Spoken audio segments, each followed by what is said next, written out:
So you see it one morning. There's this dark, mysterious patch on the wall that definitely wasn't there last week. And that little bit of panic starts to set in, right? Is this a simple fix, or is this the beginning of a total homeowner's nightmare?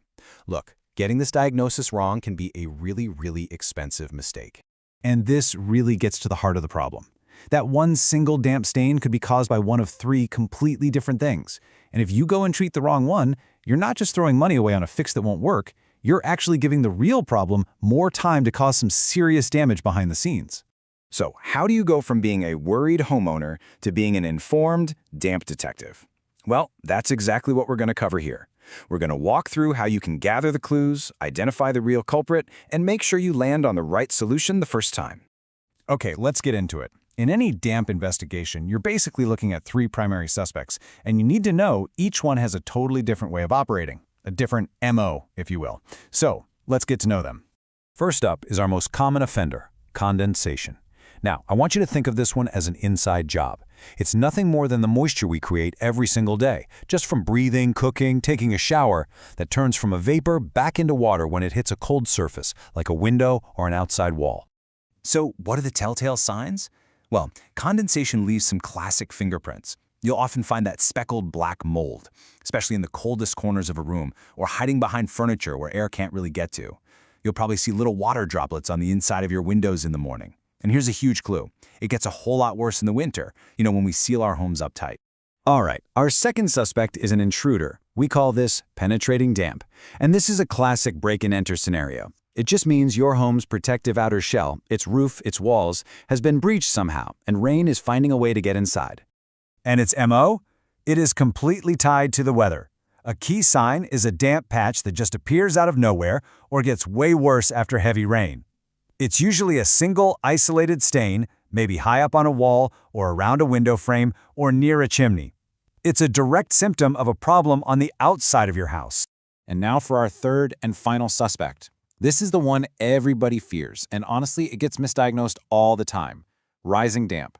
This is when moisture from the ground is literally being sucked up into the brickwork of your lower walls, kind of like how a sponge soaks up water. Now, it is absolutely crucial to know that true rising damp is way less common than people and frankly some contractors might lead you to believe. Because of that, you have to look for very specific clues. You might see a really distinct tide mark of dampness coming up from the floor, but it almost never goes higher than about 1 meter. You might also spot some white, fluffy salt deposits on the plaster. But, and listen, this is vital, these symptoms can also be caused by other things. You have to eliminate every other possibility before you jump to the conclusion that it's rising damp. Okay, so we've met the suspects. Now it's time to put on your detective hat. Here's a simple, step-by-step checklist you can actually use to go and conduct your own investigation. And here it is, the first and most important rule of damp diagnosis. Before you do anything else, you have to go outside. Why? Because the most common causes of that penetrating damp we talked about are often just hiding in plain sight. So here's what you're going to be looking for. Start by looking up. Are your gutters all clogged up with leaves, causing water to just spill down the wall? Can you see any tiles on the roof that are slipped or cracked? Then bring your eyes down and examine the walls themselves. See any visible cracks in the brickwork or the render? And finally, look all the way down. Is the soil from a flower bed piled up against the house? Because that can create a bridge for moisture. These are all major red flags for penetrating damp. Only after you have thoroughly checked the exterior and you've ruled out any of those obvious defects should you bring your investigation back indoors. So now you're shifting your focus to lifestyle and the environment inside your home. Are the air vents blocked by a big piece of furniture? Is the extractor fan in the bathroom actually being used, or is it just for show? Are you drying laundry on radiators without cracking a window? All of these things dramatically increase the humidity inside, which is basically the fuel for our #1 suspect, condensation. All right, you've done the work. You've gathered your external clues, your internal clues. Now it is time to build your case. Let's connect the dots and figure out exactly what is going on here. You see, every damp problem has two parts. You've got the symptom, that's the stain or the mold you can actually see, and the source, which is where the water is really coming from. The whole point of your investigation is to find that hidden pathway that connects the source to the symptom. And here it is. This is your evidence board.